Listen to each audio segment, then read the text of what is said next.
Sebuah video yang menunjukkan sekelompok pemuda mendatangi rumah makan Padang di area Godean, Kabupaten Sleman, Daerah Istimewa Yogyakarta, DIY. Video tersebut viral di media sosial. Dari keterangan video, disebutkan bahwa sekelompok pemuda itu tersulut emosinya karena diduga karena kehabisan kuah Padang. Tidak sampai 24 jam akhirnya para pelaku keonaran di rumah makan Padang Sinar Minang depan Pasar Godean Sleman Yogyakarta yang sempat viral di awal tahun 2025 akhirnya menyerahkan diri. Pelaku yang terdiri dari dua kelompok yang berbeda akhirnya membuat klarifikasi dan permintaan maaf malam ini yang ditemui oleh pihak manajemen Sinar Minang dan tokoh masyarakat setempat. Para pelaku mengakui segala kesalahannya yang diduga dalam kejadian tersebut masih dalam pengaruh minuman keras lantas tersinggung dan terjadi kesalahpahaman dengan pelayan juga sempat merusak beberapa properti warung.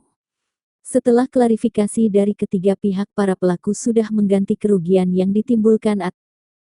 Warahmatullahi wabarakatuh.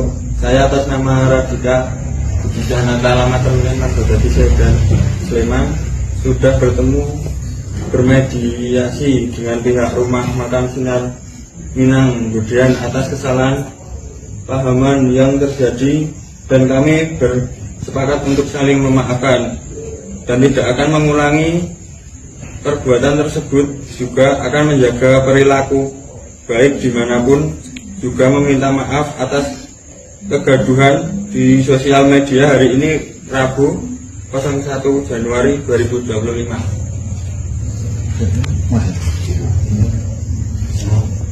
Saya atas nama Gilang selaku karyawan Rumah Makan Sinar Minang bersepakat saling memaafkan atas kesalahpahaman yang terjadi di antara kami. Salaman. Ya, tidak mengulangi ya. Oke. Assalamualaikum warahmatullahi wabarakatuh.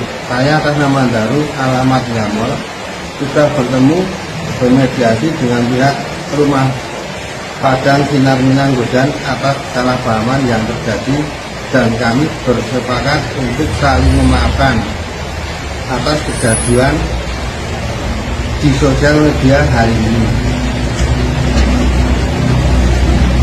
Saya atas nama Gilang melakukan selaku karyawan Sinar Minang bersepakat saling memaafkan atas kesalahpahaman yang terjadi di antara kami.